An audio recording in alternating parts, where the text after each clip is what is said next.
Shalom, everyone. How are we doing? Good? We'll let the crowd settle down a bit because, there's still a bit of traffic at the back.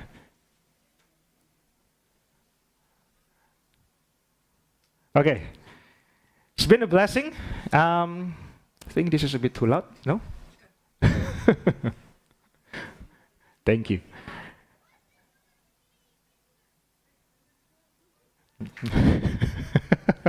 Yep, I understand. That's parents' job almost every day. Hey, time up. Go to bed. Have your lunch. Have your meal. It's been a blessing for me to actually come here once again and, stand up here and share the word of the Lord to all of us. I hope we have been enjoying our life, our holidays, our work, whatever it is, with our God. Because truly, sometimes, if I look back, when I do all the mundane or the small things in the world or in life, really, and there's no God in it, it feels like it has no purpose. So doing it with God helps you to see that God is there with all of us. Today, I want to cover this one passage from the Beatitudes of that's listed in the Bible. Matthew 5, verse 5. It's called Meek. Now today I will read a lot of passages, mostly from the King James Version, because I feel like the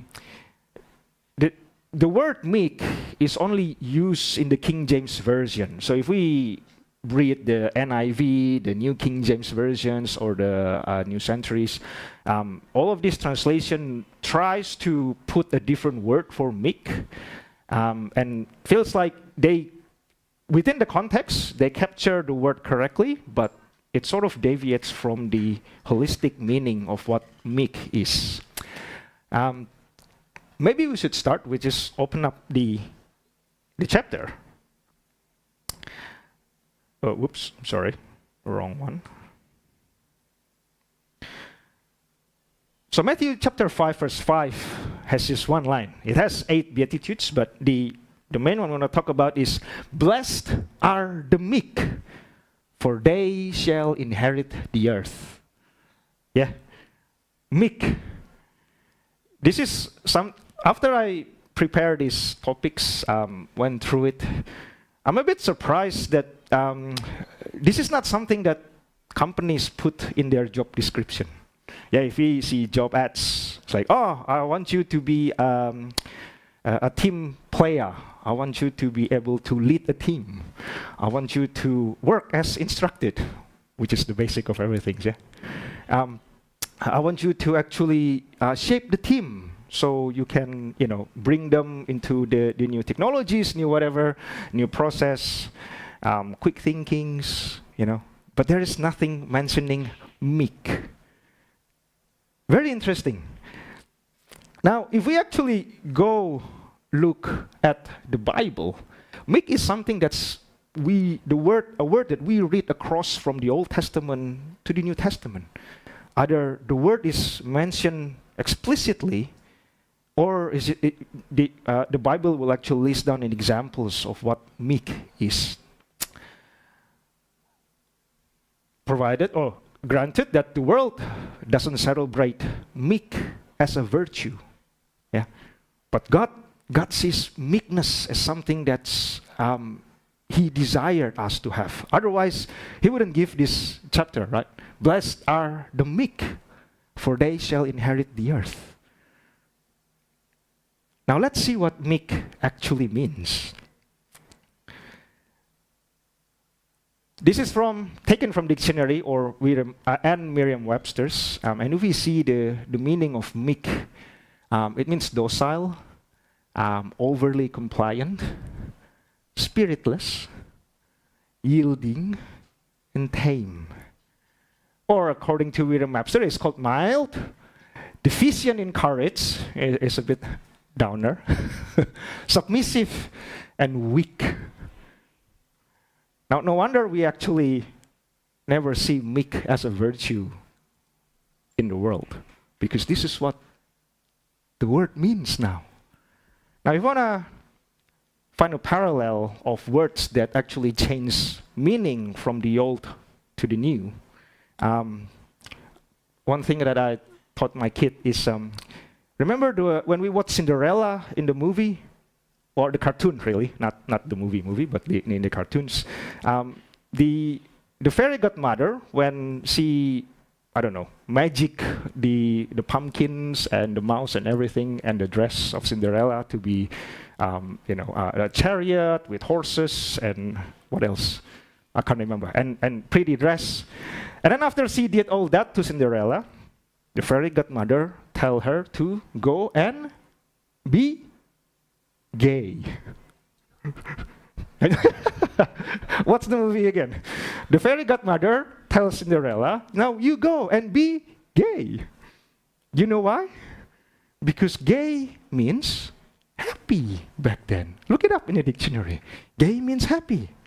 But now if I tell my kids, after she dressed up for proms and everything, you look pretty, now go be...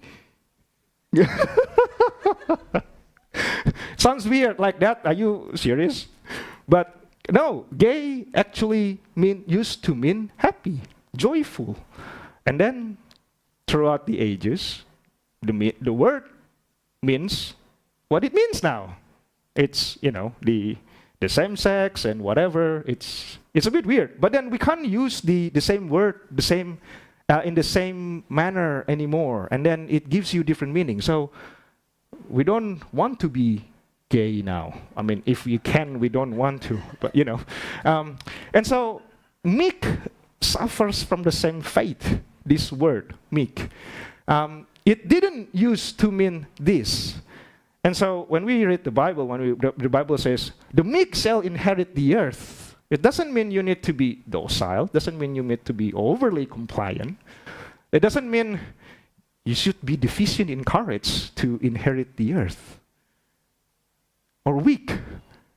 Now the Bible translations comes to the terms like humility, teachable, that translates this. And I think we used to talk about the fruit of the spirits. There's a collection of our sermons that talk about the fruit of the spirits. And one of them is actually meekness, translated to be gentleness. Those are true, but those kind of cover just one aspect of meek. Now let's actually have a look at what the Bible thinks, or when the Bible writes about meek, what does it mean? All right. There are three things that we can look at here. Now, the first two comes from the Greek words, or the Greek language. And then the last one, I don't know, I think it's called ana, or there is another translation called anava. I can't quite spell it, I'm not a Hebrew expert. But the last one is used a lot in the Old Testament, or when the Old Testament records the word meek, that's what it talks about. But let's go through this one by one, and we know the meek, why God says the meek shall inherit the earth. Now the first one is called protes. This is it means lack of self-pride to the point of lack of self-concern. It means we put others above us. Now this is sometimes what caused the word meek to be translated to be poor in spirit. Yeah, because usually the poor or the oppressed or the afflicted, they exhibit humility that comes out from their position. Like they have nothing. So they're humble, they have humility, and therefore what they do sort of emphasize on serving the others. And that's why sometimes meek get translated as poor. Those who are poor will be blessed. Those who are oppressed will be what? Will be blessed, or I don't remember that particular verse. But protes actually just doesn't imply that you are poor materially. The best way to describe this word is someone that's called Richard the Lionheart. We heard this guy? He's a great king from England, and he is a well-known military leader or commander. Now, if we go back to history, this guy is one of the crusaders that actually won back the surrounding of Jerusalem, except Jerusalem.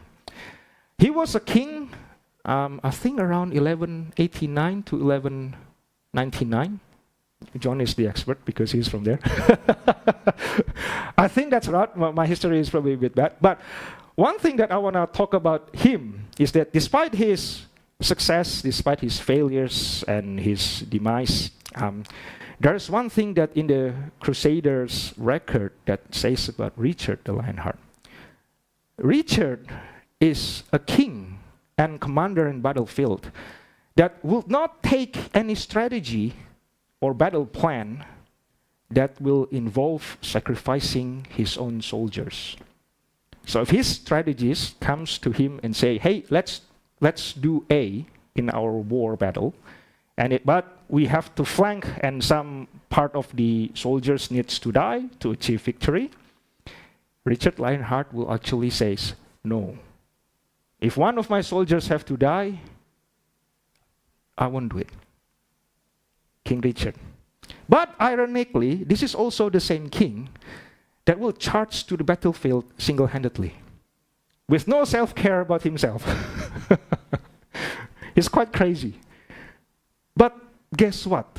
When he charged single-handedly to the battlefield, who follows him? His army, his soldiers. The soldiers that he say he would not sacrifice even one in the battlefield. This is what protests mean. It means we put others above ourselves. And this kind of rings very true to what we always learn nowadays with the terms called servant leadership. Yeah, it's a leadership that puts others above ourselves. And so this king of England embodies this word means very accurately, protest. The one that exhibit humility in their positions that will emphasize others above himself. That's the first related meanings of meek. Now let's go to the second one. This one comes from the same Greek, no, not the same, but the same language, which is Greek, but it's called praus. It means decided strength of disciplined calmness. It's like so hard. But if I can explain this a bit simpler, it means self-control. Now, praus actually really good because it means meek is not something that we all have to be born with. Meek is something that we can learn because it's discipline. Yeah.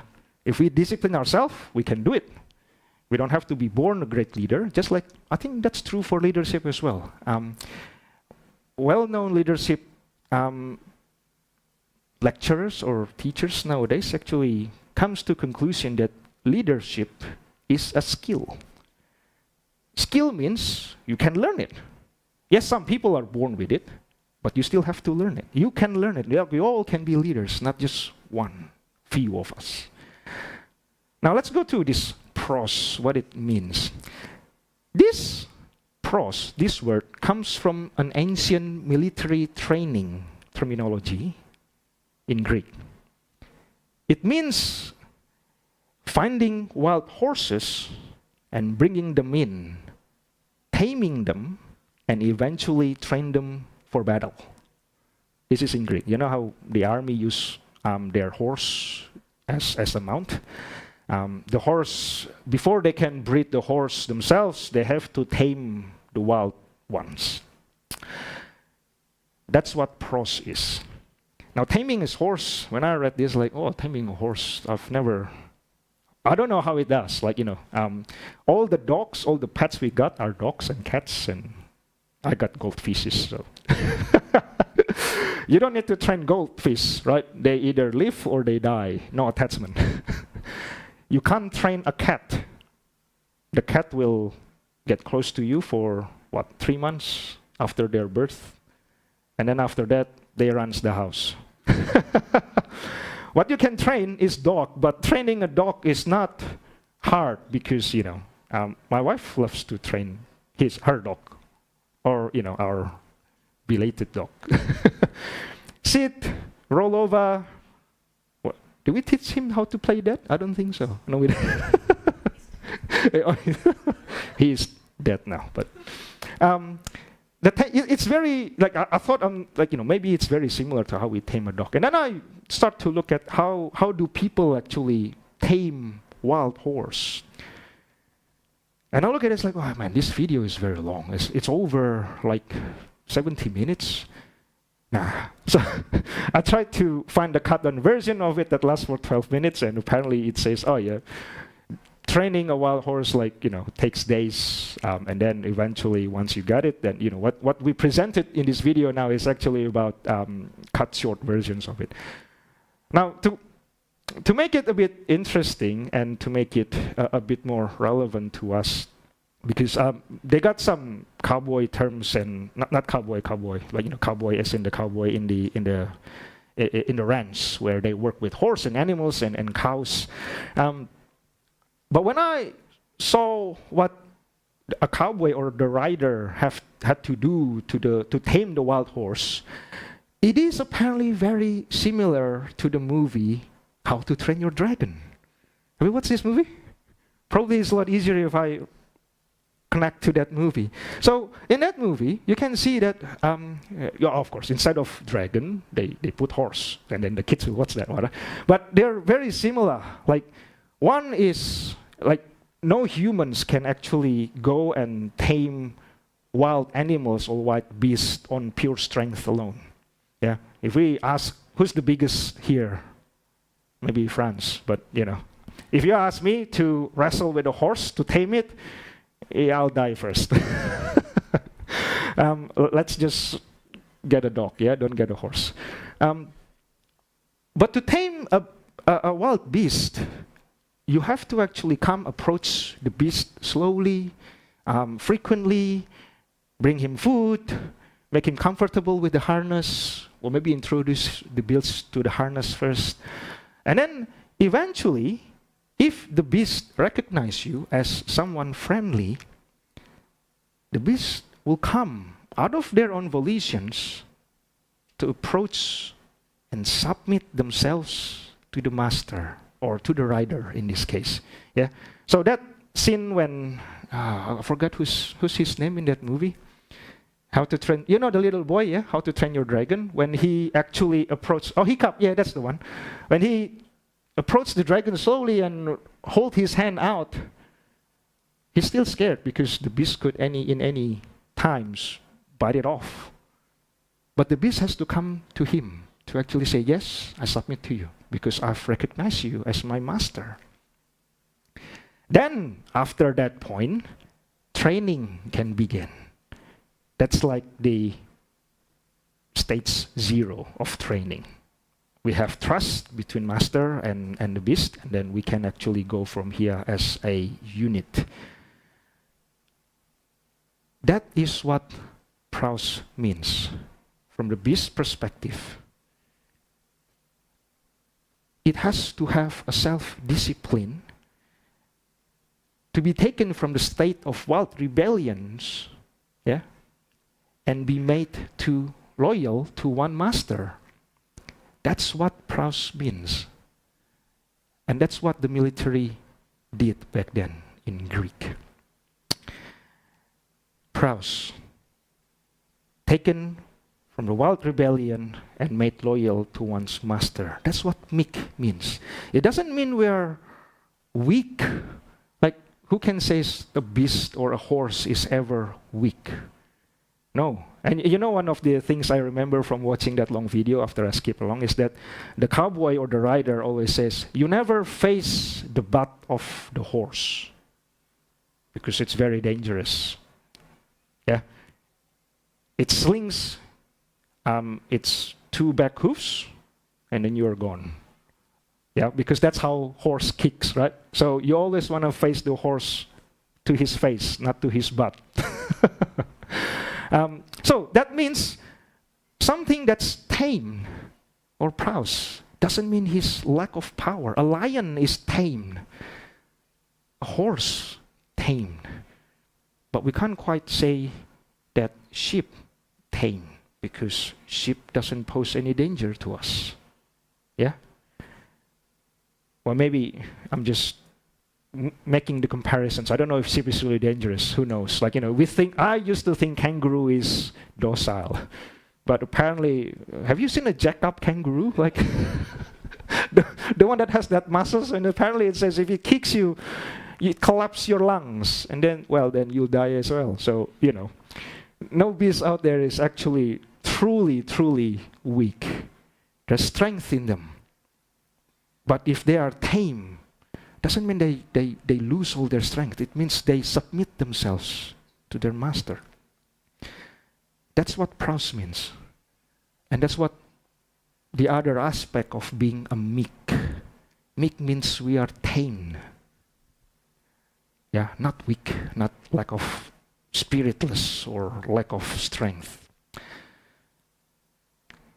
Now, interestingly, owning a horse is something that me and my wife had looked at in the past. Yeah, I've told this story to a few of our friends. Now, my little one, this is just a side story. My little ones love riding a horse. She just loves riding the pony. She doesn't love looking after it. And so it's like one day she came to us, the parents, and say, "Mom, Dad, I want to learn how to ride the horse." I said, "Really?" "Yeah, look, like essentially she wants to be a jockey." That's what she says, right? Jockey's like, "Oh, well, wow, this is really good." And I thought, well, maybe being a jockey is not, a bad career choice, because, if you're really good, you can actually, do well in the sports and, make your life out of it. And so we thought, yeah, okay, we'll see. Maybe just to test that you are not actually just saying it out of whim, we'll take you in our holiday to ride a pony. And apparently, she really did like it. It's like, oh yeah. And then you can, it costs about $80, $100 back then. It's not expensive. It's once off, So it's like, okay, cool. You're happy with the pony rides and all that. And so we went home from that holiday. We started to look at, maybe I should actually start to look at how she can actually pursue her dream, to be a jockey. And I look at the requirements on how to be a jockey. You know what's the first one is? You need to own a horse. Before you come to our training, the first requirement is you own a horse. Like, we're gonna put it like, our backyard fits small dog and few goldfish. That's it. You put a horse there. And I look at, maybe we can look at buying a horse and put it somewhere else, because they offer this equestrian. It's like a rents for your horse that you can hire. So your horse, you buy the horse, you put the horse in the equestrian, and then the owner of that equestrian will actually look after it, and then you come every week to train it. Yeah, and then I look at the cost. It's like it's not $100 per month, man. So we say, okay, maybe you just try to be painter or something. Don't be jockey anymore. So anyway, that's a side story. Prowess, tame from the wild. Now the last one want to look at is called ano. I don't know if it's actually spelled correctly. Maybe Lukman, who's studied Hebrew, can correct me if I'm wrong. But this last word is actually used in the Old Testament, and it means someone's afflicted or bearing heavy burden. Now this word doesn't mean that you are afflicted or bearing heavy burden because you succumb to it. It means a circumstance or a burden that someone is willing to endure rather than the state that he or she succumbed to. So it's like, I have no choice. That's why I live miserably. No, this is something that they choose to bear despite all the hardships. That's what ano means. Now, the best embodiment of this out of the Old Testament on our Bible is actually Moses. Moses in the King James is actually version actually recorded as Meek. Now, if you want to open up Numbers 12, verse 1 to 3. Just open it in your translations or whatever is familiar close to you. I will just read it out in the King James versions because it has the word meek, the one that we talk about. Verse 12, chapter 12, verse 1. And Miriam and Aaron spoke against Moses because of the Ethiopian woman whom he had married. So in your translations, maybe it says Cushite, but it's actually an Ethiopian tribe. For he had married an Ethiopian woman. And they said, hath the Lord indeed spoken only by Moses? Hath he not spoken also through us or by us? And the Lord heard it. Now verse 3. Now the man Moses was very meek above all the men which were upon the face of the earth. Now we just take these 3 verses. It just says Moses was a very meek out of everyone that lived on the earth. But the core problem here that this chapter tries to actually explore is that Miriam and Aaron questions the leadership of Moses. Like, hey, why God only speak to us through you? We are here too. Doesn't God speak through the Israelites through us as well? Moses actually got questioned by Aaron and Miriam about his leadership. Yeah, so it's like asking, Chipto is not here. It's like asking Chipto, hey, why do you have to lead this church? Why not me? Why are you the head of this ministry? Yeah, I mean, that's what they are trying to do. And of course, I know Chipto has been asked these questions, I know. So I know his answer. His answer is, if you don't like me to be your leader, then you ask the God that actually asked me to serve here. But Moses stays quiet. Moses is meek. Miriam and Aaron ask, why only you lead us? Why only you are the chosen by God? Moses as a leader, and I'm sure if he actually, God is with him. And I'm sure if Moses was asked that, or maybe if I was Moses, I would say, well, who are you? God chose me. I don't want you here anymore because you are trying to start a coup d'etat, right? Like you're trying to usurp me. Why? That's not a good recipe to live in. Well, they were in the wilderness at this point in the desert. So if we are to survive this, I can't have you fighting me for leadership. So usually, the empire that crumbles from within just doesn't get rebuilt at all. And so Miriam and Aaron actually asked this to Moses. Moses had 2 choices.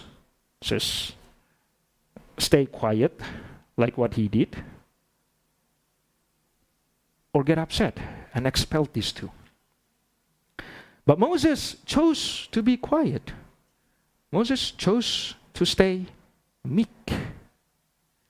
He chose to bear the burden of having Aaron and Miriam on his side and move on with leading the Israelites in the wilderness.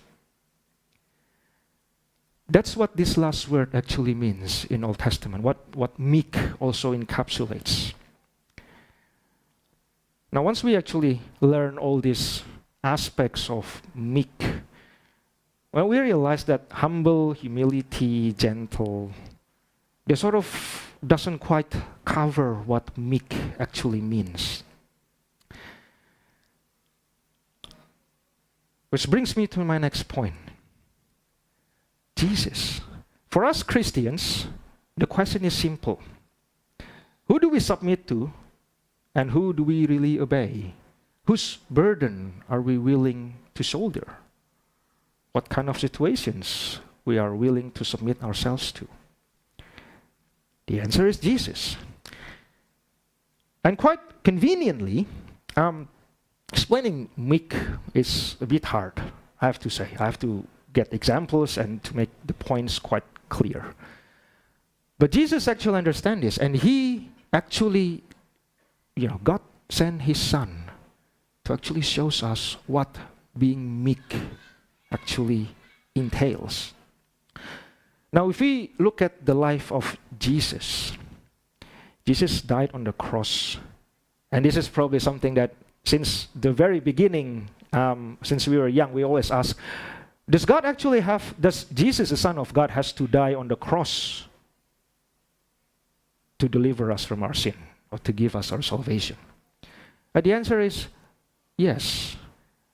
But then we will always question that, well, doesn't that mean God is not almighty, all-powerful? If he's almighty and all-powerful, can he just say, you're forgiven? Hey, you're safe now. You're into heaven. It's just like Oprah Winfrey. Yeah, you go to heaven, you go to heaven, you also go to heaven. Everyone goes to heaven. But no. Jesus actually chose to die on the cross because he, despite all his godlyhood, decided to actually obey the law of the Father. Let's open up Isaiah 53, verse 4 to 7. This was the prophecy given about Jesus. Isaiah 53, 4 to 7. Surely he hath borne our griefs and carried our sorrows, yet we did esteem him stricken, smitten of God, and afflicted. He was wounded for our transgression, and he was bruised for our iniquities. The chastisement of our peace was upon him, and with his stripes we are healed. All we like sheep have gone astray. We have turned everyone to his own way, and the Lord has laid on him the iniquity of us all. He was oppressed, he was afflicted, yet he opened not his mouth. He is brought as a lamb to the slaughter, and as a sheep before her shearers is dumb. So he opened not his mouth. Jesus was prophesied as a lamb that actually obeyed the ask of God.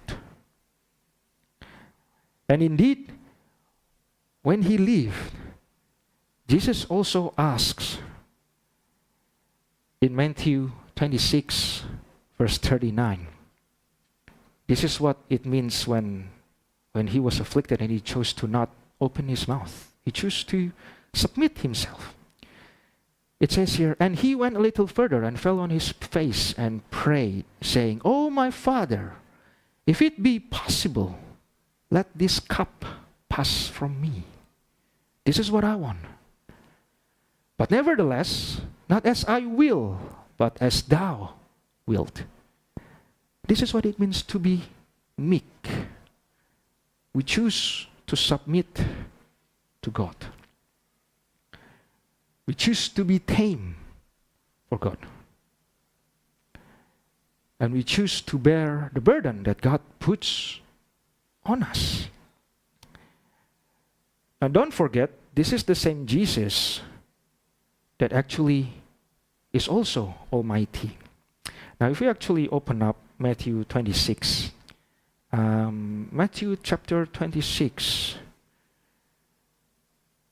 let's just read from the verse 49. This is when Judas betrayed Jesus. Yeah, it says, "And forthwith he came to Jesus and said, Hail, Master, and kissed him.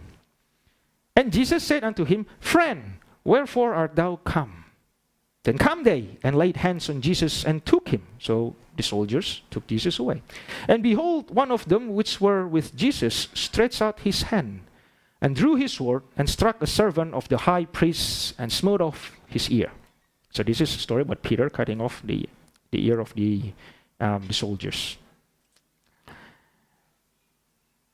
Then Jesus said to him, this is verse 52, "Put up again thy sword into his place, for all they that take the sword shall perish with the sword." Verse 53, this is the most important bit. Thinkest thou that I cannot now pray to my Father, and he shall presently give me more than 12 legions of angels? Basically, Jesus says, you don't have to defend me, Peter, because do you think that if I pray now, God will not send 12 armies of angels to protect me? So you don't have to. Jesus has the command of the legions of angels, but he chose to submit to the will of God. This is what God says about Meek. Follow the living example, which is Jesus.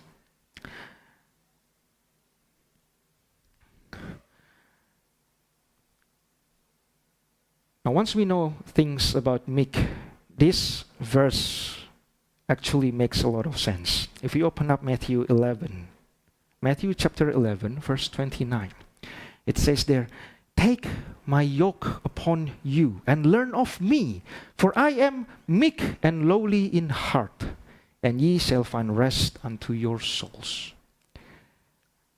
God asks us to carry the burden because Jesus says, I am meek. I know your limit. I have restraint. I won't actually overburden you. But God also says, I also bear the burden from God. And so I know what you have to do. So take my yoke upon you and learn of me. I am meek. I submit to God. And I chose to bear his burden from him. Now, a meek king or a meek God, Jesus, is also the reason or partly the reasons why David can pray as he did in 2 Samuel 24 verse 14. Now this is after Nathan comes to David and say, hey, you have sinned for what you did with Bathsheba. This is what David said once he was rebuked. 2 Samuel 24 verse 14. And David said unto God, I am in great strait. Let us fall now into the hand of the Lord, for his mercies are great, and let me not fall into the hand of man. So David chose to be punished by God instead of punished by man for his sin. Why?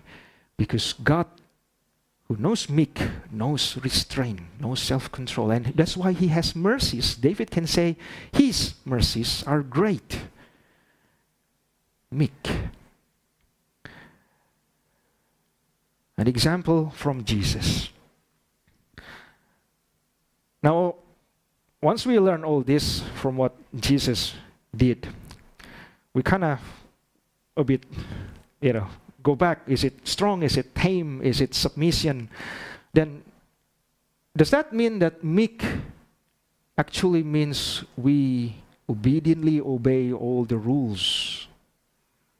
Does that mean weakness because we can't speak out about our affliction, about our values? Do we have to give up our priorities just to be meek? The answer is no. No. Meekness is not weakness. It doesn't mean we retreat from our principles or surrender our rights. But we can only talk about this after we learn from Jesus. Again, being meek involves who your master is, who we submit to. If your master is somebody else than Jesus, then let's not talk about this. But if your master is Jesus, let's talk about let's talk about meekness as your strength. Because it doesn't mean we give our retreat from our principles. It doesn't mean we surrender our rights. If anything, it requires conviction and courage to be meek. The same Jesus that we talk about in Matthew 21, verse 12 to 17. I'm sure you know this story. Jesus cleansed the temple. He's meek. He submits to the will of God. He obeys the Lord.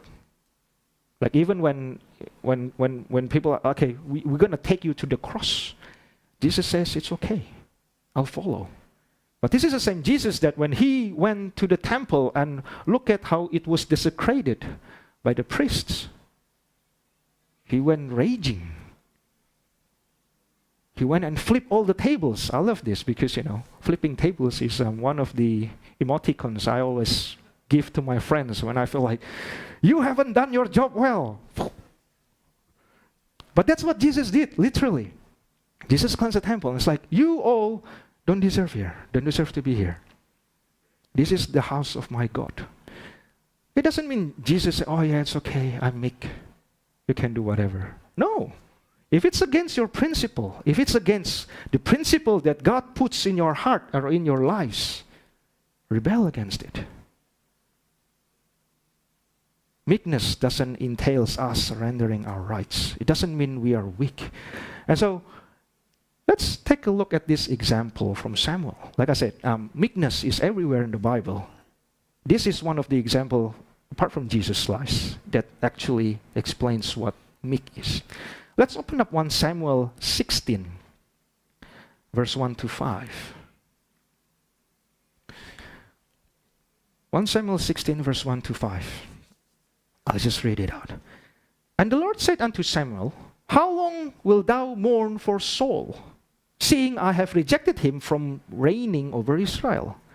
Fill thy horn with oil and go. Thine horn with oil and go. And I will send thee to Jesse the Bethlehemite, for I have provided me a king among his sons. Verse 2, read about this. And Samuel said, how can I go? If Saul hear it, he will kill me. And then the Lord said, take a heifer with thee, and say, I am come to sacrifice to the Lord. And call Jesse to the sacrifice, and I will shew thee what thou shalt do, and thou shalt anoint unto me him whom I name unto thee. And Samuel did that which the Lord spoke, and came to Bethlehem, and the elders of the town trembled at his coming, and said, comest thou peaceably? Do you come in peace? And he said, peaceably, yes, I come in peace. I am come to sacrifice unto the Lord. Sanctify yourselves, and come with me to the sacrifice. And he sanctified Jesse and his sons, and called them to the sacrifice. Now Samuel exhibits meekness here, but not in verse 2. Verse 2 says, verse 1, God asked Samuel to go and find a new king for the Israelites. Verse 2, Samuel says, no, I'm afraid. If Saul hears it, Saul is the current king, if the one king now knows about this, surely he will kill me. Samuel wasn't being meek here. He was fearful. He was being afraid. But if we read the next verses, Samuel eventually said yes to God. Said, yes, I will go. This is what meek is. Samuel is afraid of Saul, but he chose the courage to obey the Lord. This is what it means to be meek. To obey and have the courage to follow through what God puts in our hearts. Samuel and being meek.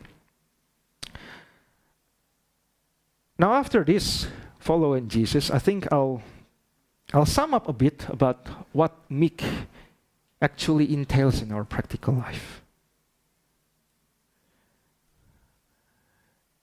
It means all this.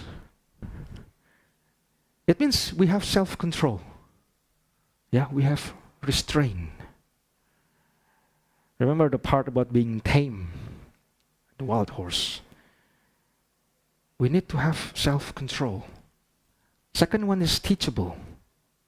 Like Samuel, what we just read. A horse that's still wild cannot be taken into a battlefield. He will just run away.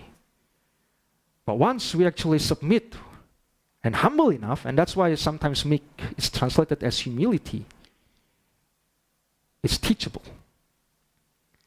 But meek also means bold.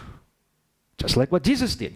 Just like what Samuel did when he chose to follow what God asked him to do. I will probably put serves others before forgiveness. A meek person serves others because he or she puts others above himself. This is why we know the servant leaderships. A meek serves others. And the last one, the meek forgives. Partly because this is what Jesus asks us to do. Forgives. If we are not meek, we won't forgive because we chose to rebel against God. Now I probably wanna share something that kind of cover parts of it, but not really all. I'm still learning myself about being meek. Now, in my line of job, I love to share about my job because sometimes this is more practical for us to actually relate to, and more practical to understand rather than this is the theory. This is what I did. Now, I moved team recently from my old one to a new department. Now, in this new department, there are a lot of junior engineers and there are a lot of senior engineers. I come in as their lead, second one, not the first, because there are some higher ups as well, not managerial leads, but more about the engineering lead.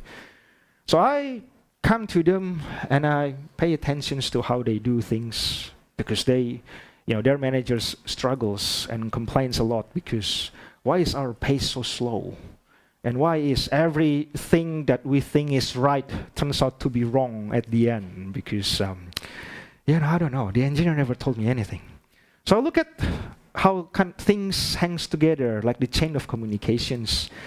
And I know some of the pitfalls. I can see, this is not going to work. You will not know about this at all because there's a phone call conversations and private messages happens between your engineers and your customer. And it got resolved. There's no record, no nothing. But it got resolved. So, when nothing is not broken, you don't try to fix it. So it's like when it's fixed, you just say, hey, what happened? We had problem, but it's fixed, so it's all good. And then the manager, so what does that mean to the manager? Like, is everything okay? Is something not okay? And quite interesting, I came in and they asked me, you need to find out what's wrong with this team and try to fix this. And I look at it, okay, I know that there's a problem here. So I come to the team. I come to the team and say to them, hey, you can't do this. You can't do this. Instead, you have to do this. The team was like, oh, what? Is this new process? It's like, no, it's the same process, but you don't do this, but you do this. And then they all got confused. I was like, okay, maybe I'll write up something because I see what you did wrong, and then you can follow the instructions. All right, long manuals because it's not technology, it's process. So I have to write long things. Guess what? 2 months later, nothing's changed. Nothing's changed. Like, why? Do you not speak English? It's like, is my English that bad that you don't understand what I'm writing about? And then I remember, like, at that point, I actually want to scream out to my manager, and it's like, you got a problem with your HR. You don't hire the right people. But I didn't do that eventually. Somehow, something in my heart says, no, that's not how you should change them. It's easy when everyone doesn't know anything and you try to establish new things. This is a new process, easy. But once they've got something, some habits, some established system, it's not that easy to change. And so what I did the next time is that they have, of course, when things doesn't line up well, you will have problems. So when they have problems, what I did was, instead of I lashed out at them because they are incompetent, I said to them, how can I help? Should I help you? So, oh yes, can you help me with this? It's not tech, it's process, it's internal process. So I said, okay, if you get asked this question by your customer, say this back to them. That's what they did. And everything suddenly becomes clear. It's communications problem. When they're clear, one of them, one by one, works, and the process is not as broken anymore. I haven't changed a thing. My long documents I wrote still not being read. But about a month after that, I noticed they start following what I wrote. I was like, well, don't forget, by that time I gave up telling them what to do anymore. It's like, just do whatever. Just do whatever. I don't know what else to do. I'll just help you as much as I can. And then they actually go and start follow all the things that I wrote without me having to ask them. And I look back, and sometimes I realize that having self-control, not to just rage out or lash out to people who follows us, is actually a good thing. Have self-control. Yeah. Serve them. Because as it turns out, I realized that they don't care what you know until they know that you care about them. And then they will just follow you. That's what's being meek. I know, like I said, I don't cover all of them. Probably just 2. The rest is still journey in progress. So I encourage us to actually go and learn about, do this meek, because Jesus exemplified meekness. That's a beautiful thing. Now, let's close this with the last sentence. The meek shall inherit the earth. What does that mean? You suddenly becomes landlords? Now, of course, it means blessing. This is a bit more like sayings, like you shall inherit the earth, you shall be blessed, and everything. But let's take an aspect of this shall inherit the earth. For Israelites, we've learned this, right? The land belongs to God. You can't sell it. You can loan it, but on the year of Jubilee, it returns back to you, right? So it means you can't sell your land. Land belongs to God. It's not ours to take, but God's to give. Inheriting the earth means God will give you your own land, the highest privilege in blessings. What does this mean for us?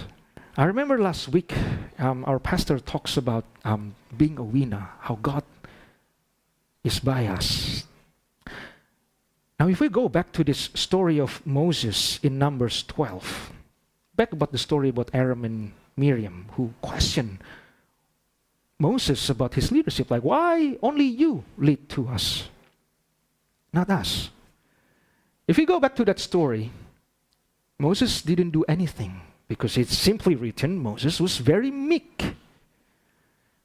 But if we follow through the story, the next verse, God, after he listened what Miriam said, the Lord suddenly called Moses and Aaron and Miriam. You all come out here.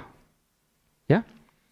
And the Lord came down in the pillar of cloud and stood in the door of the tabernacle, called Aaron and Miriam. So after they gathered all 3, they picked the 2.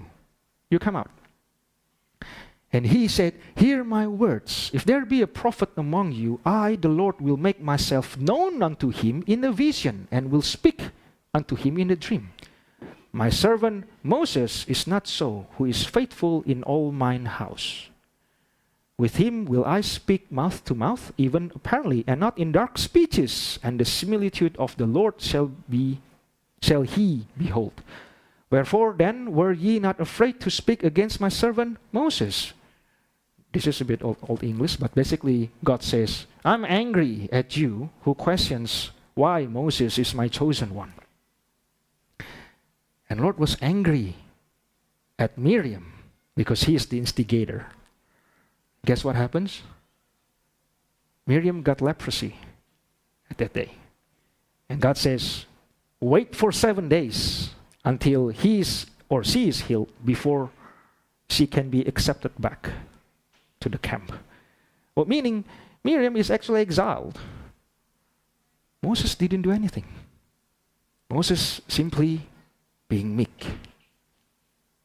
But God has the greatest blessing for him. God will stood before us. Just like Jesus, you don't need to defend me. God can defend me. So if we are meek, this is what God did to Moses. He stand before him and he justifies Moses. He doesn't have to do it himself. And as it turns out, as the story goes, after 7 days, Miriam actually was cured, and then she was accepted back to the camp. And then after that, only then they journey to the next spot, Hazeroth. That's where they move off after that. So they wait for Miriam to be cured. But the point is, he shall inherit the earth. Is God will grant us the greatest blessings. And with that, let's close our service today. Our Father in heaven, we thank you that you have given us this opportunity to sit here, listen to your word, and learn a few things about what you want us to be. We thank you that you showed us how to be meek, a trait that's not easily described, yet you understand this and you came to us and you explained this through your life, how to be meek. God, teach us to follow you, to put others above ourselves, but above all, to submit ourselves to you as our Lord and Master. Because only after this, we can talk about the rest. We pray that you guide us through our journey and learning how to be meek. We know it's hard, and I'm sure you do too. But we pray, may in our journey with you, you walk with us, you walk beside us. You correct us when we stray, and you put us back into the right path. So we pray, may we change each and every day to be more like you in meekness, in glory, and in holiness. Thank you, Jesus. We want to put all our congregations in your hands and also all our hearts so that you may shape them to be the best that you can see it. Thank you, Jesus. And in your name we've prayed. Amen.